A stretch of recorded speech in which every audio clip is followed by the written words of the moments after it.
So the businesses that I've worked with that have done the best have come from founders that typically have a very transparent vision within their staff, and then that externally to the world at large. And to that point, because so many times, especially when people are starting in business, they think they have to put their business persona on, like I've got to be serious or I've got to be whatever.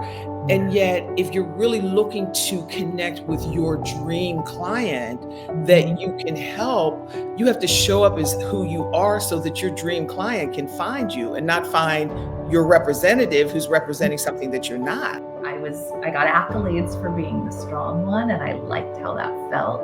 But I remember one night, I had a little boy who was a year and a half, and I had cancer, and I was going in for surgery. And I remember sitting there in bed with my ex-husband, and I'm crying so he can't hear me, and I'm turned away because he loved it when I was strong about my cancer. But I remember he would, if he saw me upset, he would sort of turn away from me, and I didn't want to experience him turning away from me. So I was like, no, I'm strong. I'm going to have this fear. I had just written, I was going in for surgery, and you never know how surgeries are going to turn out. So I had written letters to my 18-month-old for like every birthday and for his wedding day in case I didn't make it through. And I remember feeling so like alone in that moment. But, my strength, my feeling that I was the strong one kept me very alone in that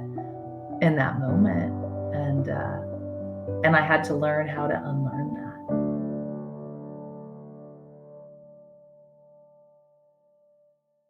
Hey there, and welcome to Conversations with Roz Clark. I am Roz Clark, the Dream Doula, and I am so excited to have you here. I'm so excited about this episode.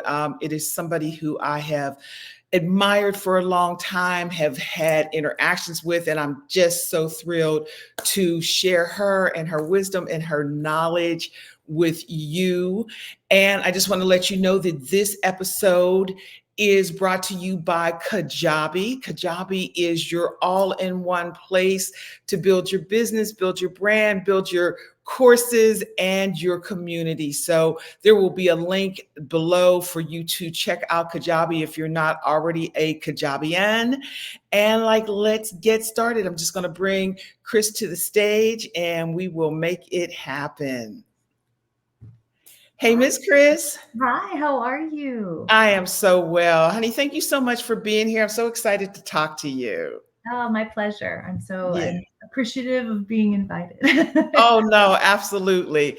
So we go back a way. I found you in a mastermind that I was in, and you came in as an expert. And one of the things, and I've told you this before, but I want to tell you it again, you are just so amazingly generous with your knowledge and your information and just the way you show up in the world rooting for people to win.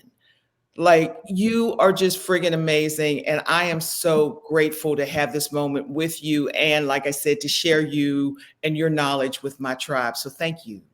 Oh, you're so welcome. I feel the same way about you, actually. I feel like you just glow from within and you bring joy to the people around you. So that was such a fun, that mastermind too.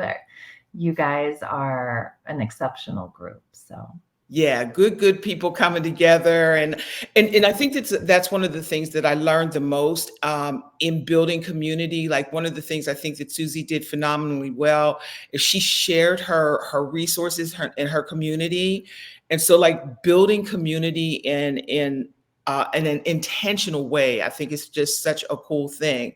So let's start with just tell us a little bit about who you are, how you show up in the world, your area of expertise, EIEIO, all the things. Well, it's funny because I think my area of expertise is not necessarily what we're going to talk so much about today. But yeah, marketing has been an area of expertise. It's professionally, I do marketing, fractional CMO, and that type of thing, which I love personally because it's a really good mix between my creative side and the fact that I'm a very numbers person. I love numbers. And I think to be really good in marketing, you really need to marry the two, right? You need to build cool stuff, but you need to be able to look at it and know where to go. Um, but I have the side of me that's this creative side that I really love to explore. And I think that's what we were talking about uh, not that long ago, but just the fact that I've had some things happen in my life that have just made me really carve out time for that creative expression, because for me that is how I process a lot of my emotions and how I get through things that can otherwise be, I mean, they're challenging whether no matter how you process them, but for me that has been a really cathartic way to process my emotions. Yeah, yeah, and I think that that's the really cool thing because like the theme that I'm on and just how I continue to evolve and show up in the world is all around rebirth and resilience. Yeah. And so, like the stories that we tell, and the very first thing is what is the story that we tell ourselves? That how do we choose to have our experience, because what's happening is going to happen, life is going to life, all of that, and yet the choice comes down to what story do we begin to tell. And I think it's really interesting with you, Chris, because of marketing, you already are a storyteller, and I think that that was one of the things that I thought was so wonderful when you worked with us, that you really got us to dig a little deeper. So talk a little bit about how telling stories in both our lives and our business merge together. Yeah.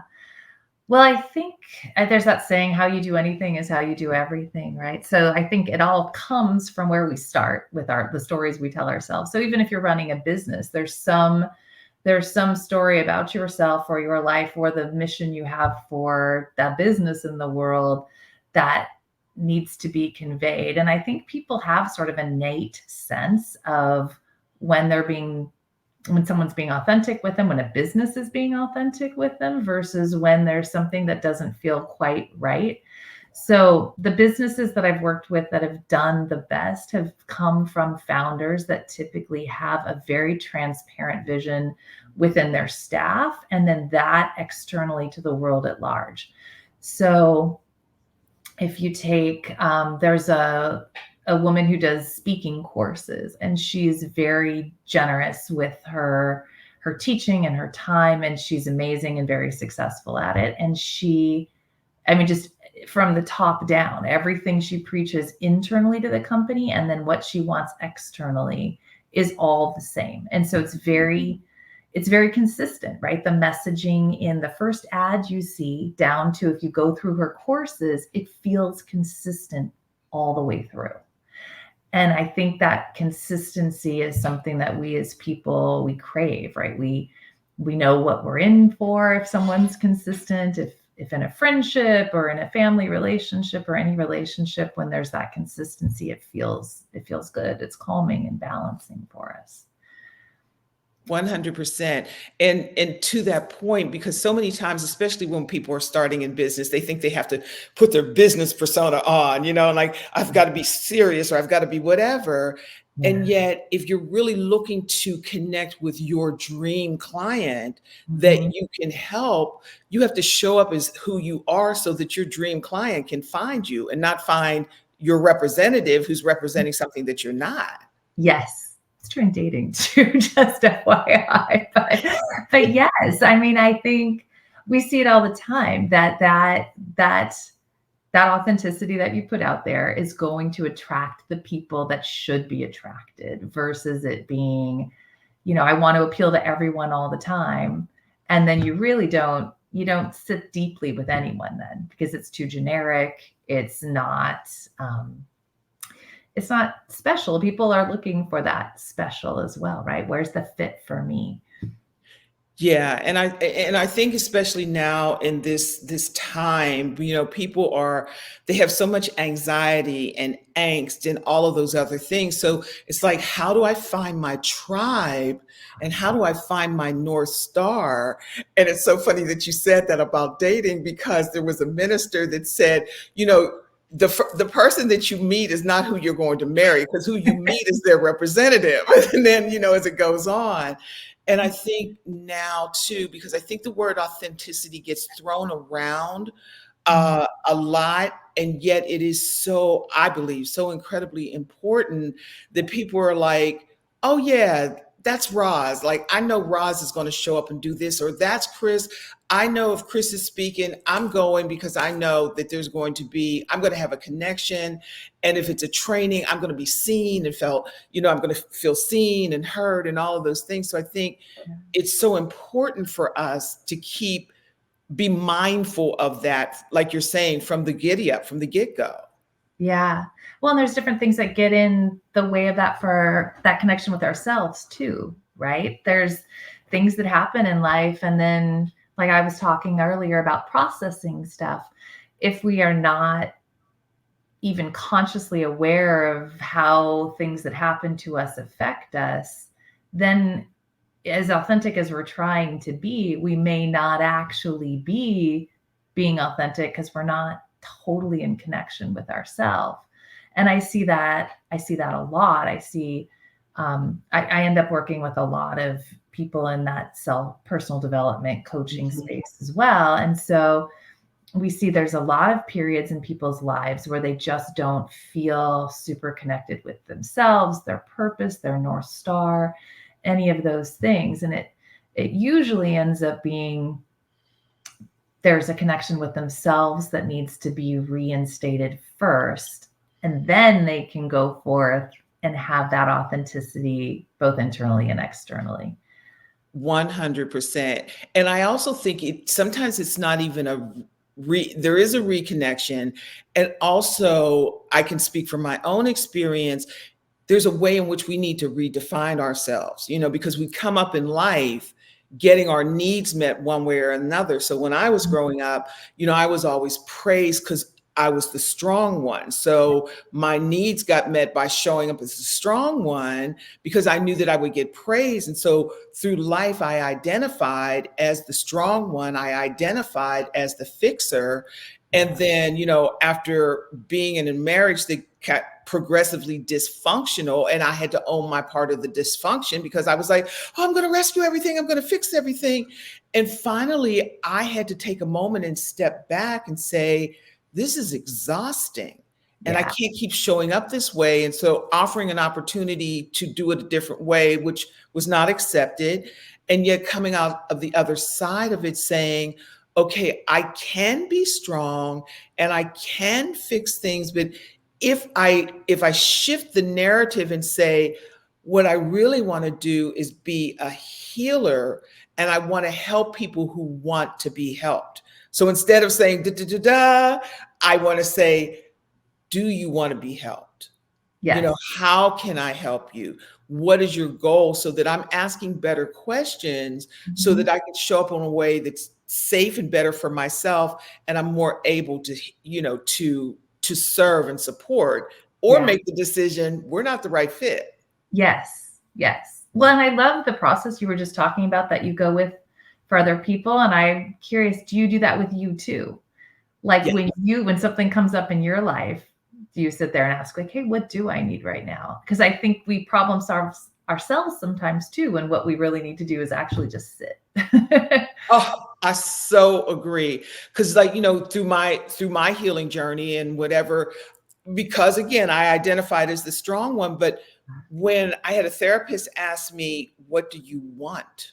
Or what do you need? And I was like, oh, I don't know how to answer that question. And yet I felt at the time I was so self-assured and da da da da. And yet when you break it, like you're saying, when you break it down, it's like, I don't know what I need. I think I need a hug to start with and then go from there. I get that. And what you're saying, I mean, I think your path and my path were probably similar too, because I also felt like I got accolades for being the strong one and I liked how that felt.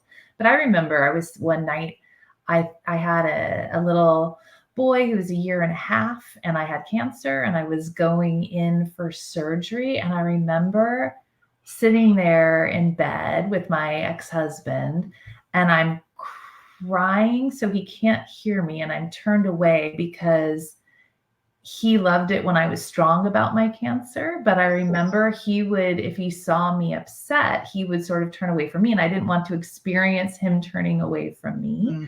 So I was like, no, I'm strong. I'm going to have this this fear. I had just written, I was going in for surgery, and you never know how surgeries are going to turn out. So I had written letters to my 18-month-old for like every birthday and for his wedding day, in case I didn't make it through. I wanted to have like that stash to make sure there was still a little piece of me that he got to experience.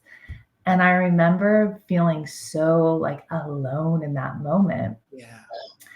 And I can see too, like you're saying, some of the things we learn, like I should have actually woken my ex-husband up and been, even if I was afraid that he would turn away from me, because then I would have known at least I had tried. Yes. You know, my strength, my feeling that I was the strong one kept me very alone in that moment.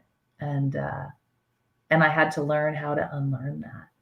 Yes, 100%. You know, that the isolation that we can feel, you know, like there's so many cliches, but there's always truth rooted in cliches, because people always say, check on your strong friend, you know, and Yeah. yet, no, really check on your strong friend, really say, Chris, are you good? And go one step in, you know, because our first thing is like, oh yeah, I'm good, I'm fine, I'm whatever. And then, like we were saying, no, what do you need right now? Or tell me what you're experiencing, or tell me what it feels like taking that extra step so that we can show up for people. Yeah. Yeah. I And mean, show up for ourselves too. it's huge. I remember too, my almost all of my family has had some type of cancer. And I remember going through infusions with my dad, and it was sort of like a last ditch effort. They thought he was going to die, and they found this new medication. He had metastatic melanoma. And so I'm up there and I'm like, I'm going to spend every moment I can, because my dad is the most amazing guy.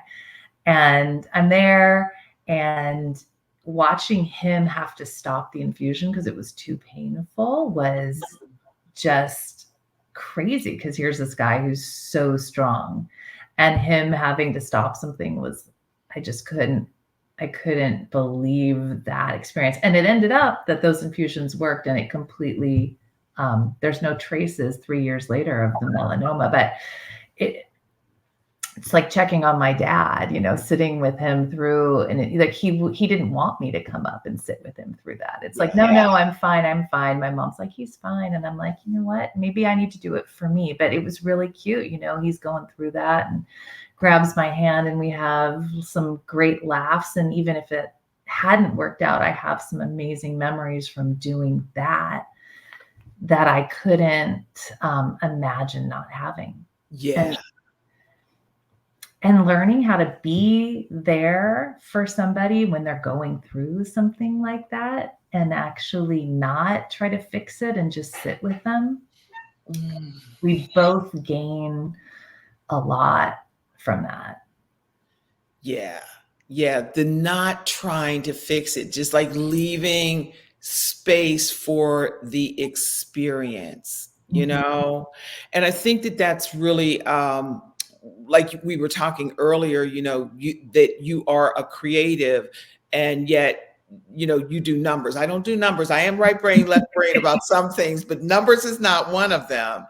And yet, out of this journey, you created coloring books, a way to express that. And before I let you go into that, what I want to share with you is like, one of the things for me, like in the marriage, like when I found out that you did that, I was like, I knew I loved her. I knew there was just so much. But when things used to get really challenging, I got crayons. I would get coloring books and crayons, and I've always loved to color. So when my son, because I have an adult son with special needs, when he was a baby and we would be in pediatric intensive care wards, I had crayons, and they were not only for my daughter, who was only like 2 or 3 at the time, they were for me too. Wow. And then throughout the years, one of the things, if he missed a lot of things, the one thing my husband did pick up on, if he came in and I had a glass of wine and a coloring book, he was like, oh, what did I do? Or whatever. So there is something healing about that process. So tell me what your thought was when you created the book and how you put it out there. So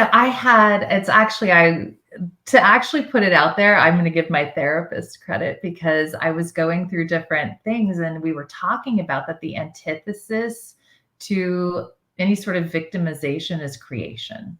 And so I loved that reframing of it. And I think at the time, like I said, my father had what was supposed to be terminal cancer. And then my mother, after my dad went into remission, my mother's breast cancer metastasized. And I was like, oh my gosh, there's so much. And then I had like a little skin cancer. There was just so much that was happening around that. And I was feeling like, how do I process this? Like, woe is me. Why is everyone I love so much having such a hard time? And I'm like, I want to do something with it. So I sat with it and I thought about all the meditations and visualizations I did when I was fighting cancer. And there's different books that I had read that had ideas for it. And I'm like, oh, but what I would do is I would do the visualizations and I would doodle, and then I would color in my doodles when I was doing this. And I'm like, I wonder if other people would like that. So I ended up coming up with, I think there's 25 drawings that go with a particular visualization. And the idea is whenever we're doing anything that is, it's trying to get us out of a particular pattern, we want to embody it in multiple ways. So if you're doing a visualization that is like clearing cancer from your body, for example, if you're coloring something that's reinforcing that particular visualization, it really helps ground it. So then I made, here, I'll show you. I think maybe seen it, but so I made these coloring books. And so each one has, for instance, okay, this is the visualization for a healing tornado, which I know a tornado isn't necessarily what you think of as being, but so I drew sort of this tornado, but it's this calm tornado that's getting cancer out of your cells. Yes. And then you read the visualization and you color in while you're thinking of the visualization, or you can just color the pictures. That's fine too. But for me, just the drawing the different pages and coming up with there's some quotes that I just find really hopeful. So I put it all together in a coloring book that I'm hoping helps other people as they're going through the process. Awesome. So hold the book up again and tell us the name of it, and we'll put a link in too, but I want people to really just. So it's Cancer Care Coloring Inspirations and Visualizations Coloring Book. Yes. I love that. I so love that. Yeah. And it's funny because you were talking about the tornado, but if you think about it, tornadoes spin and they pull things up and out. So I got chills. I could see that imagery working, because it's sucking that other part. And one of the people I follow, Florence Scovel-Shinn, I like her work. And she says that it returns to the nothingness from whence it came. Yeah. Yeah. And that imagery of challenge or pain or anger or dis-ease, whatever it is, that we take control of it and we send it back to the nothingness from whence it came. Yeah. It's amazing. There's so much that's been studied now on our capacity to help healing along. And obviously there's very tangible things like enough sleep. The body, processes things differently in sleep and all of that. And then the mental component, I'm like, whether you believe or not, that we have some ability to help by doing visualizations and by that thing. One thing we know for sure from a scientific perspective is calming the nervous system and decreasing stress for sure helps with all healing. So even if you just coloring has proven, there's been a ton of studies that just show coloring, that sort of repetitive activity, is very soothing to the central nervous system. Yeah, I could see that. And I think, I totally believe all of those things that we're talking about, that ability. What I say all the time is, if it doesn't come out of your mouth, it's going to show up in your body. Yes. You Yeah. know, so for me, in my journey of, again, being the strong one, I can do this, I can fix it, I can meditate my way through it, I can pray my way through it, I can work, do all the things. And, and at the time I was delusional, because I was like, because I don't do stress, and my body was like, yes, we do. And Yeah. so I developed an autoimmune disease, which is your body turning on itself, because the healing components of your body turn on itself. And I believe that, like, that anger, that rage, that hurt that I wasn't expressing, that didn't have anywhere to go, because for some reason I was too spiritual to be angry or hurt, which is 50 shades of crazy. And yet at the time I didn't realize it. But when my body was like, girl, really, we're tired of you. And so that helped me in my journey of moving to that next place. For sure. Our body's like, hey, pay attention to me, right? Like, there's something here that needs to be resolved. And I get it. I mean, if I'm not, if I'm not paying enough attention to myself, I get headaches. And it's really interesting. So now my practice for when I get a headache is I actually just sit with the headache and I'm like, where is the pain? What does it feel like? And I actually focus on it. And if I do that, it starts to disseminate. It's interesting how it works, but Yeah. the body wants us to know that we're dealing with stuff, for sure. Exactly. And to be an active participant, and not wait until, because we always say you need to be an active participant in your own healing. Well, why don't we become an active participant in our own wellness, so that we don't have to get to the place that healing is necessary? That is so true. And that's like, that has been, now I've done like 3 that are published coloring books. I'm doing another coloring book. Actually, there's this amazing woman. She's an Auschwitz survivor and she's 97, and she wrote her 3rd best-selling book now at 97. I'm doing one for her for one of her events. And it's all about hope and finding your true inner self. And that, doing the coloring book for that, for me, felt very much like you were just talking about, where it's forward thinking instead of after I'm struggling with something, I'm actually creating in that spirit of looking forward and looking at other people's healing versus my own particular process. And that's been fun too. It's really, there's just something when you dig deep in yourself and you give, that feels amazing. Yeah. And it could be any sort of creation, right? Like, for me, it's, I tend to do well with words, and I tend to do well with like very simple designs, or like that. Let's see, like that's one of my paintings. I don't paint a lot, but like I have sort of a childlike, very simple artistic style that works well for coloring books, not necessarily for paintings. But everyone has something. Right? Yes. Everyone has some form of expression that they can give to themselves or they can give to other people. And I think when we do that, we feel very in tune with ourselves. Yeah. Yeah. And it's interesting because that's where I've landed. So the work that I'm doing as a dream doula is, I say all the time that our dreams are the roadmap to our destiny. And what happens many times is we get in a situation, or we go so far and we're like, oh, I can't dream anymore, or I settled, or I went in a different direction. And yet, like, you're working with a woman who is, did you say she's 87 or 97? 97, like 97, doing events, sharing her story. And that's the part of us, I think, that's so important for us to visit and revisit. So when I talk about rebirth and resilience, when I left the marriage after 30 years, I had to move more quickly than I had originally planned, and went through 3 months of homelessness, and then, finding my footing. And so a year later, I went back to Paris because I had turned 21 in Paris as a classical soprano.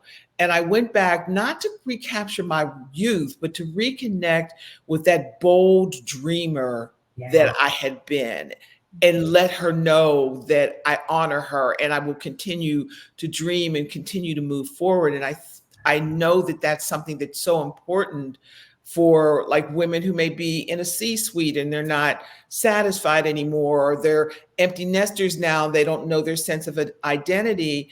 Like finding that space to be creative, to tell that story, and to be quite honest, have that next iteration of a career that may be greater than anything that they've already done.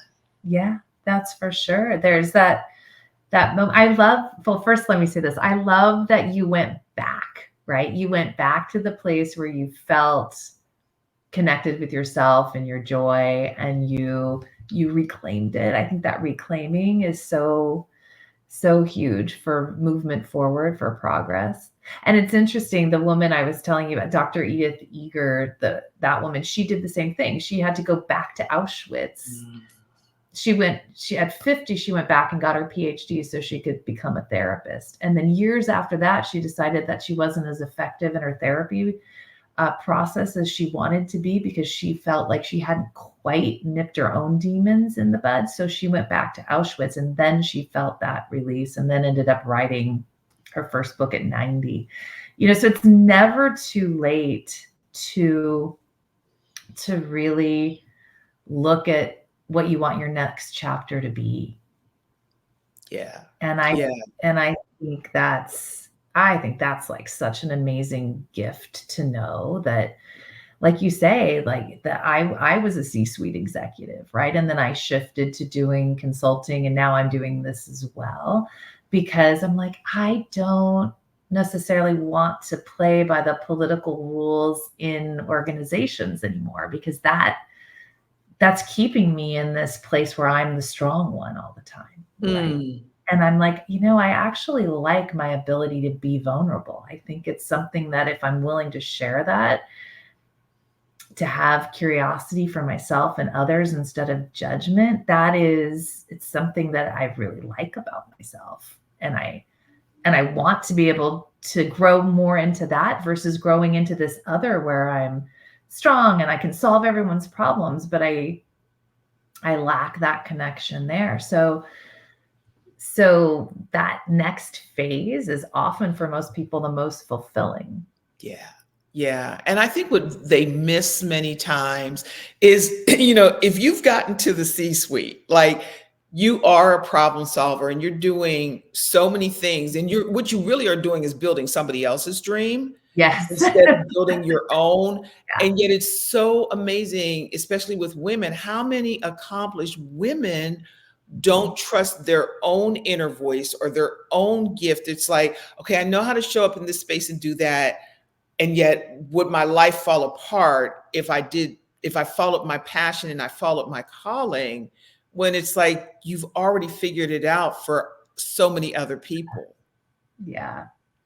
I really do think that's where having someone guide you through the process can be really helpful, whether it's a coach or a therapist or even a book that hits you right. Like, because it's very hard to unwind that about yourself, because you're still looking for the same patterns you've always looked for. Whereas if there's an outside source that can help you like see where those patterns are, it can be really, really helpful.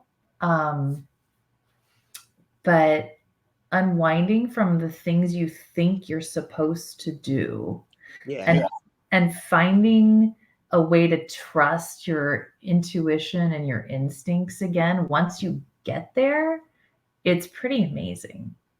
Yeah. Absolutely. And just like you're saying, there's so many people out there that can help you on your journey. And I think you hit on all of them, like, starting with a book. Because one of the things, for me, it was like finding coaching and getting in coaching programs and continuing to learn and failing forward. And yet, I had the awesome responsibility of, I've got an adult son with special needs whose father has chosen to go ghost. So I don't have an option to be overwhelmed or whatever that is. And yet, what I did still have to keep dialing in is, who am I meant to serve? How am I meant to serve them? Who, how can I best serve them? And so over these years, like, one of the things, I've written a couple of books and I'm super excited. Thank you. Yeah, I did this standout storytelling playbook, which is everything that I've learned about storytelling, marketing, telling your own story, showing up authentically, AI prompts, everything that I knew nothing about. I was like, okay, let me put all of this in one place and help people to do that. Yes. And then there's people like you that are like, okay, once they get through that and they know they want to do that, well, maybe I need somebody to help me with my messaging, or maybe I need to, like, I don't have to do everything by myself.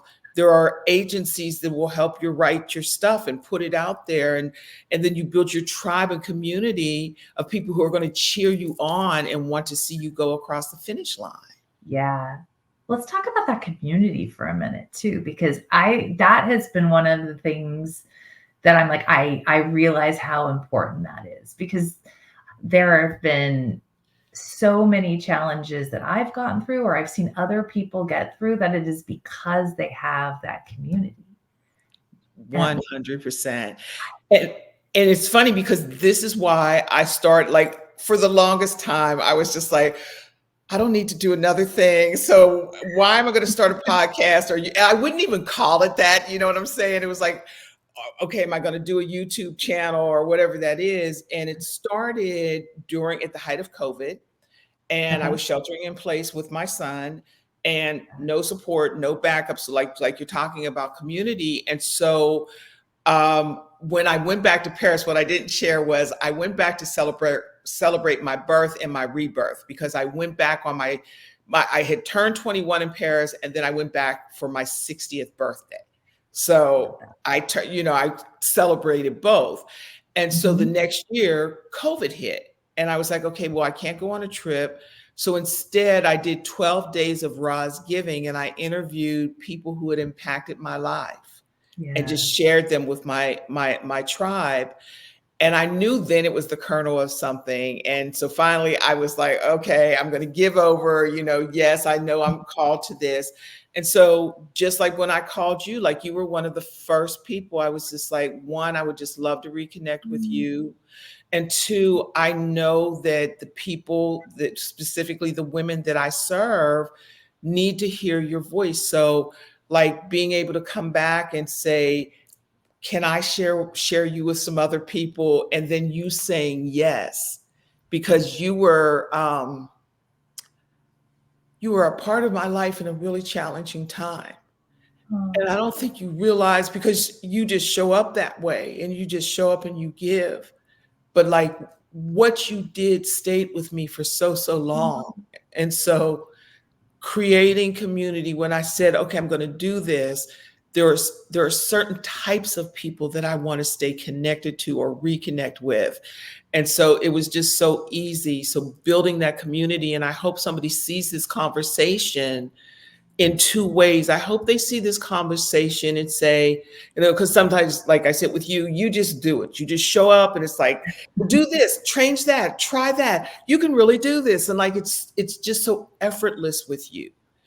And yet sometimes we are planting seeds that we don't even know that we're planting, or we're giving a gift beyond what we think that we're giving. And so I want people who watch this to know, one, that their voice matters, and who they're speaking life into, that's going to have a ripple effect for a long time. And then for that other one who is in that tough spot, your tribe is here. Your tribe is out there. People are available to you. The world is still wonderful in so many ways, and there are wonderful people in the world that you can connect with. So that's, to your point about community, that's what building community really means to me.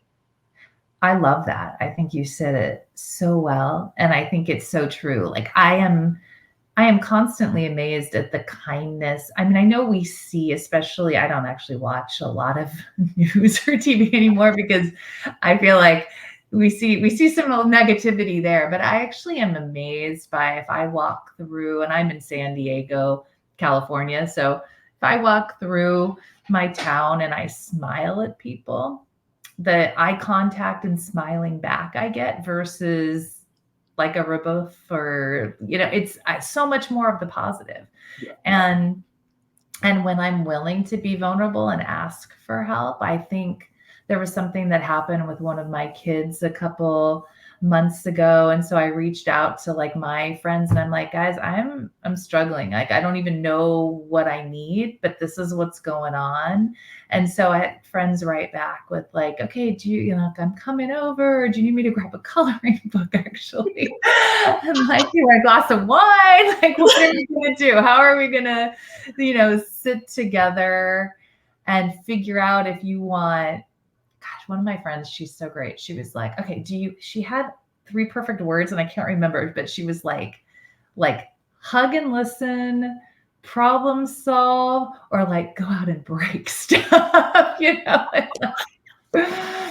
It was more succinct than that, but I'm like, oh yeah, I think the hug and listen is where I'm at, and then we'll figure out from there. But Right. But everybody does need that we ride at dawn friend. yeah. So Oh yeah. I we love will that. torch earth.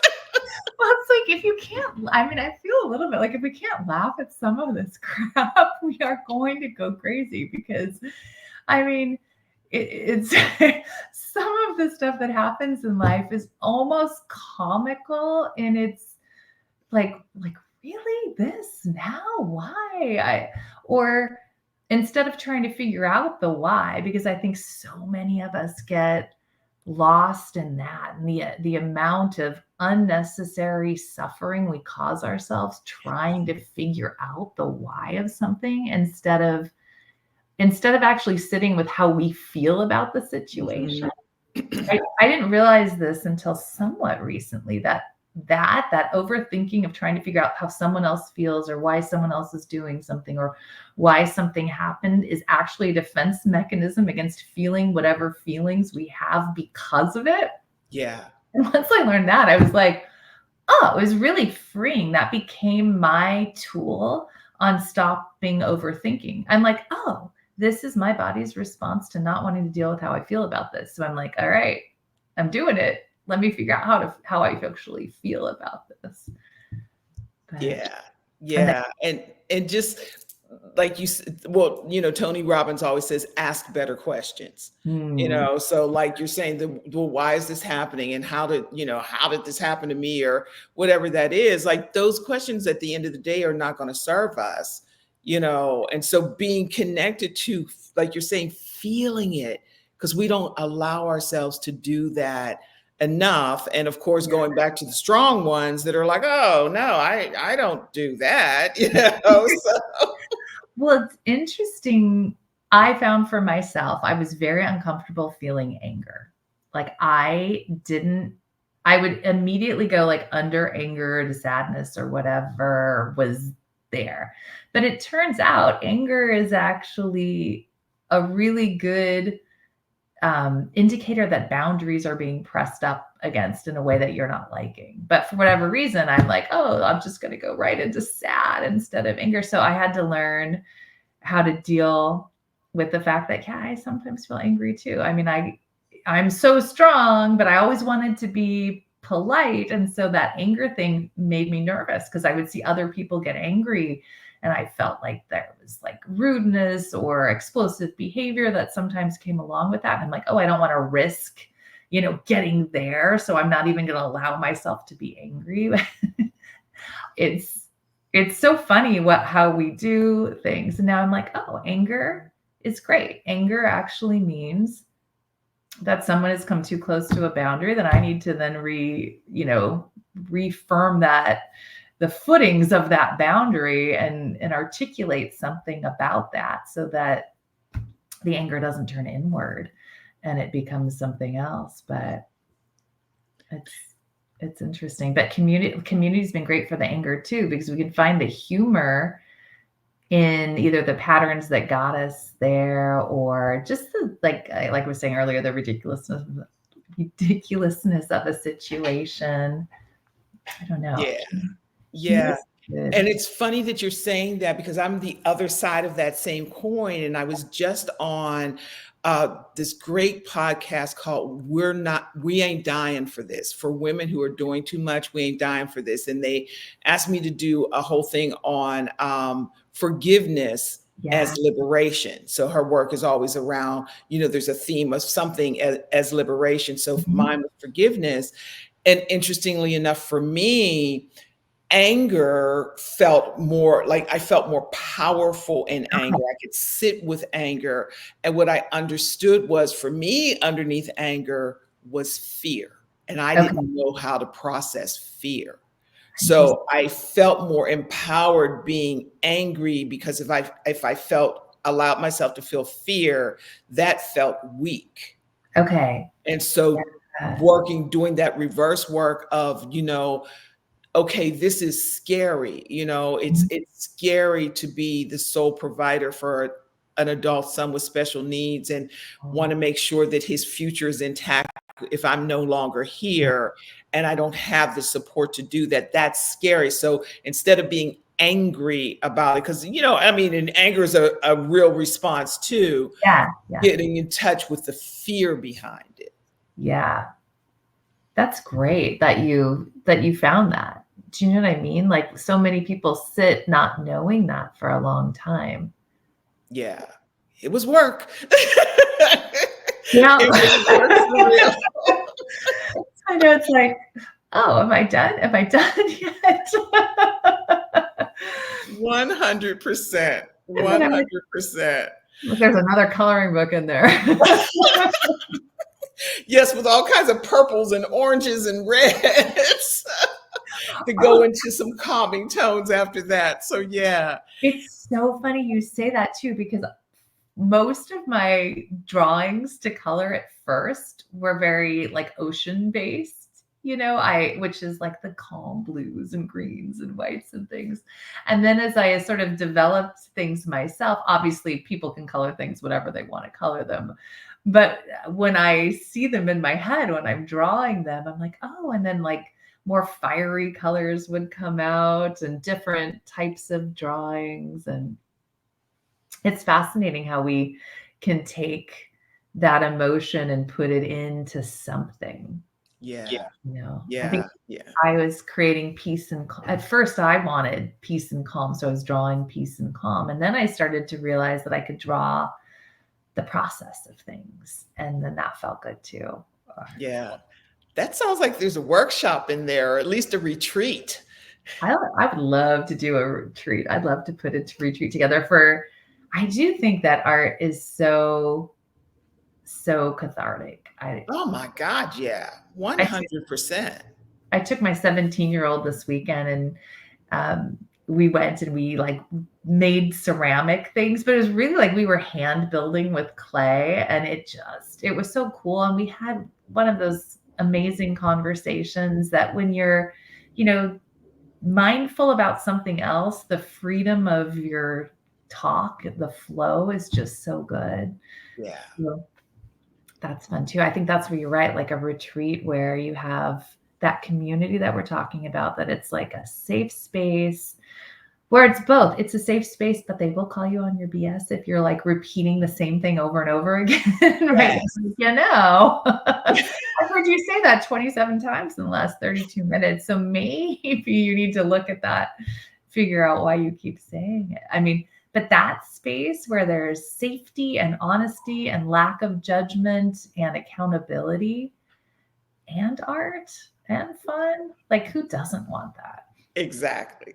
Exactly. Yeah. So, and it's funny because that's one of the things that I'm looking towards as well, is that the work evolves into some spaces. Because I'm in Savannah, Georgia now, and it is the most mystical, magical place. And I know that there's so much. And I moved here, which is a whole nother story. But I moved here sight unseen. Yeah, yeah, You yeah. know, and I just felt called here, and I'm settled here, and there's just there's just a beauty and a peace. And like I said, this just kind of mystical thing. And I know that there's more that's supposed to come out of this. And I'm excited to see what that looks like. Me I'm too. really excited to see what that looks like. Yeah. Yeah. So that's definitely the piece. So when we talk about, because we've covered so much, which I knew we would, and I'm so excited. We could do a whole nother hour, I'm sure. And yet, that the part of going through our processes, allowing ourselves to become more of ourselves, the whole idea about rebirth and resilience and coming through all that we do and finding those tools. Talk to me a little bit, if my listener is watching and they're on the fence, or they're not sure that there's more, that they can trust themselves to have more. What would you tell them, and how would you tell them to at least take the chance for the exploration? Well, I think that if you there's so many thoughts going through my head. I'm trying to parse them into different things. I just remember, for me, after some experiences, hearing my intuition felt hard or felt confusing. And so if you're in that place at all, if that's true for you at all, creativity is a great antithesis to that, because that confusion usually is because we're overthinking things, whereas creativity is definitely, it's an output of being grounded. It's an output of being in touch with yourself, and it forces you, in a way, it forces you back to that connection with yourself. So creativity comes in a lot of different ways too, right? It can be drawing, it can be coloring, it can be writing, it can be, actually, one of the things that I think is just fantastic, it can be how we look at our own situation, can be creativity, right? So for me, I try to peel back the thoughts. And I know some people meditate and some people don't, and you can look at it as a form of meditation. For me, the way I peel back thoughts is I just start scribbling on a page, whether I'm scribbling with crayons, if I'm scribbling with markers. I, whatever reason, love mechanical pencils. There's something about the light feel of them and the concept that you could erase. That is a tool that I really love. And another thing that I think is so great is, you're talking about resilience. And one of the things that is important in resilience is to actually face fear of failure. And a lot of people don't even want to draw because they think that my drawing isn't going to turn out okay, or my drawing isn't going to look like what I want. Drawing something, even if it doesn't look like what you thought you wanted it to look like, even if you're like, oh, I failed, like, what's the cost of it? Okay, that drawing, I can now do another page and do another drawing. And maybe it's a little bit better, or maybe I look at it from a new way and I figure out that I thought I was drawing a dog, but actually, if I flip it upside down, this is actually the start of this beautiful flower. And let me continue drawing on that and adding more petals. And wow, that's so cool. I didn't even know I was going to go there. That failure into something else, that practice, even something small like a drawing, helps build that resilience when we're facing real things. I just read a book, and it's talking, there's this Japanese concept, and I will probably say this wrong, but it's misogi or misogi. And it is this quest you set for yourself. Yes. And in order for it to actually be something where you're potentially uncomfortable enough, because the whole process is becoming uncomfortable and then getting comfortable with the idea of being uncomfortable. Yeah. You have to have a 50-50 shot at failing. So I, for instance, in my drawing now, have gotten to a point where there's certain drawings I know I can do, very free form, childlike, that's fine. If I'm going to try and draw something very small and very precise, the chances that that looks exactly like the image I have in my head are pretty small for me, because especially with my vision and different things, the small detailed drawing is not where I land. but I still try them now because that's uncomfortable for me. That is where a chance of me failing is 50-50. And then I get to see, like, did the world explode because this drawing didn't turn out the way I wanted it to? I don't even have to show anyone it if I don't want to. Can I live with my own disappointment in myself that that drawing didn't turn out the way I wanted it to? Right. And at the end of the day, the more you do of that, the more you realize, like, I'm going to do a canvas now. I'm going to do this now, because that risk of my own judgment on it or someone else's judgment on it diminishes with our practicing just doing it. Yeah. Yeah.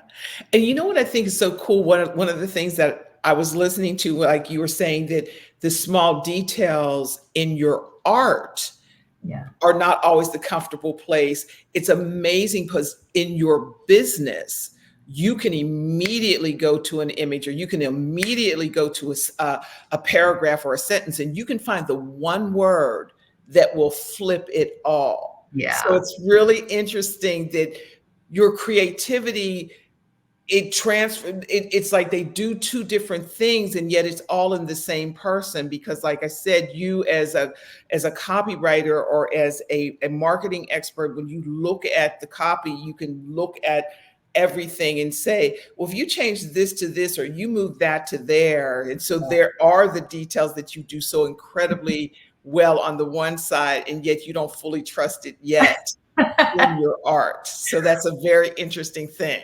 Well, it's interesting because, yes, with words and marketing, that I do. The details, that's an area of I don't know, I hate to say the zone of genius about your own stuff, but that's my zone of genius for 100%.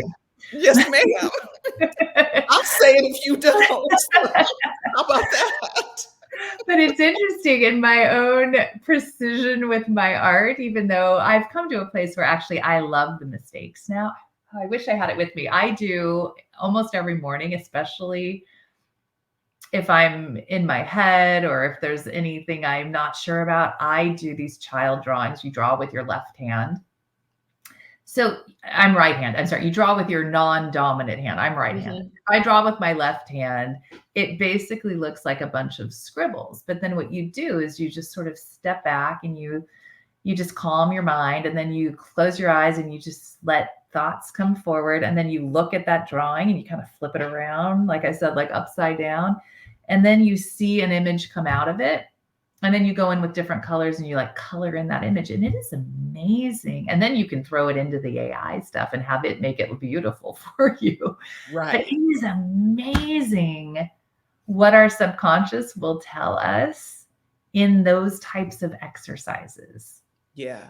Yeah. And it's funny that you say that, because in my healing process, and because I've always been a journaler, so I journal all the time. And you're right. If there's something like that I felt like was a block, I would write with my non-dominant hand, and I would write it out, or I would either write what I needed or what I wanted, or just asking, like if it felt like a block, I would just write with my left hand until I felt either a break or, trusted it to be something else. So you're right. Those little clues and exercises that we can do for ourselves to release, to heal, to create, all of those things. It's amazing what the brain can do if we just get out of the way. Yeah. And actually, I'd say brain and spirit, because I think that's what it is. We get out of the way and they come together, and that's when the beauty comes out of it. Yeah. And then in terms of like that, how do you hear that voice, right? That intuition. It's like you can't hear it if you're not silent sometimes. Yes, exactly. It's all filled, right? And like you were saying, I can't remember the word, but the title of it, but there was that group Dying to Do This, or we ain't dying for this. Yeah. Yes. Like we overschedule ourselves so much, or we're willing to almost work ourselves to the grave. And definitely if we're doing that, we are not in a place where we're hearing our intuition. Right. Because there's no space for it to like raise its hand and go like, hey, actually, you know what? You want to create something. Yeah.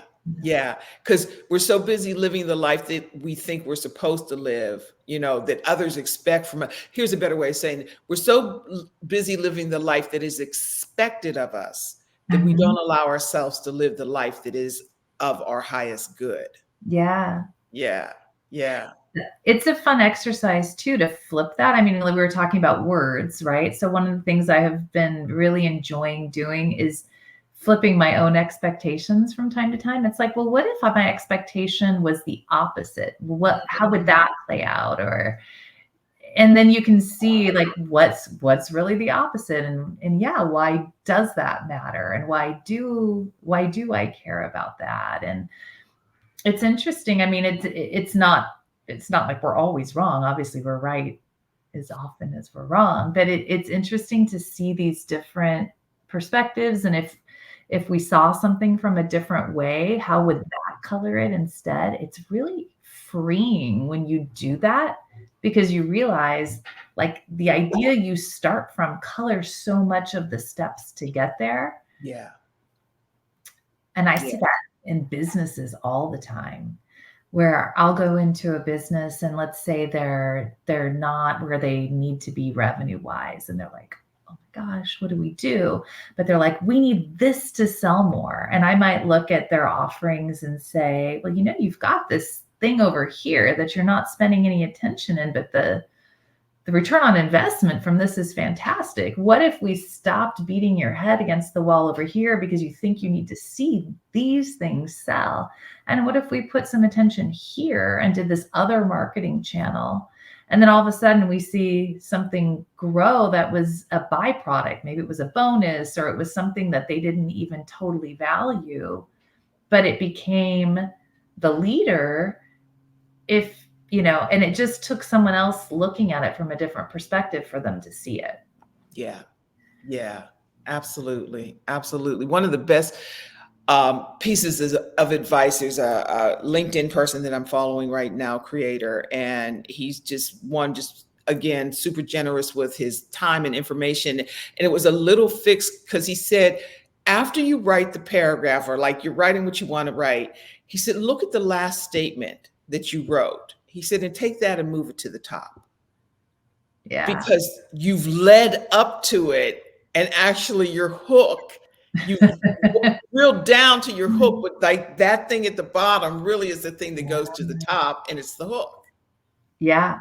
Yeah, That's true. People do that a lot in writing, right? Because we're taught that you write these 5 paragraph things and you lead with what you're going to tell. And then there's a paragraph on what you told. And then the end one is about what you just told, with that final sentence being basically the summation of it all, right? So right. you're like, that summation's really the key piece. Yeah, I think too, like I see this with clients a lot too. They're writing a headline or something and they're telling what something is versus how it will benefit the client or the customer or the user of it. And I'm always like, that's what matters to people. And it's true for ourselves too, right? If we're like, oh, I need to be on the PTA, or the PTA president, or I need to run 20 miles this week, or I need to this. I'm always like, peel back, like, what does that give you? It's like, well, I want to run 20 miles this week because I want to feel healthy. Well, it's mhm, like, well, no, is the 20 miles going to make me feel healthy? Or is there something else that'll make me feel healthy? Or is the PTA president like, why do I want to be? And I actually am not PTA president, but I mean, like, is the PTA president about being PTA president? Or is it like, no, I want to feel like a good mom? Well, is maybe sitting with my kid while they're upset and just hugging them, is that going to actually make me feel more like a good mom than spending a lot of hours volunteering over here? So it's true in marketing. I think it's true in life that we have to actually look at what's the benefit of whatever that thing is. yeah, yeah. So, Chris, where can people find you? Where can we find you? Oh, well, let's see. I think you've got my Instagram handle. And then for business, there is my Bird Rock Training website, birdrocktraining.com. And then let's see, my Amazon coloring books page. Please, yes. It's Kristine Palouda. Chris is my nickname, but it's Kristine Palouda if you want to see any of my books. And then, yeah, my Instagram's great because I actually did write, I didn't send this to you yet, but I wrote this 21-day, it's free, but it's for anyone who has someone who's going through cancer. It's a little daily email that there's some humor, there's some depth, there's some fun. It's like really light and easy because I just felt every time I dealt with another loved one going through cancer, I needed a little support so I could show up and be my best self for them. So if you follow me on Instagram in the next couple of days, I'll put a link to that up too. Awesome. Well, I will definitely put all of your links, all of the things in there. I want to just thank you again for who you are and how you show up in the world and how you've shown up in my world. So thank you so much for saying yes to doing this. And I'm just thrilled that we're connected again. Me too. It's always fun to talk to you. I still think that you are not totally aware of the amazing light you shine, but hopefully you're getting more clear on it. So I love being around you. So thank you. Thank you. All righty. Well, that is it for today. This has been an awesome time together. There are so many nuggets in here. You probably are going to have to watch this a couple of times so that you can just pull out all of the pearls. Make sure that you follow Chris. Make sure that you like and subscribe so that we can build this channel and share all of this information. And leave a comment and let us know, like, what was your biggest aha moment? What was your biggest takeaway? And what would you like to hear us talk about more? So I am here for you. I am serving you. I'm showing up and celebrating you in all that you do. And I remind you to continue to think big and dream even bigger. I'll see you soon. Be well. Peace.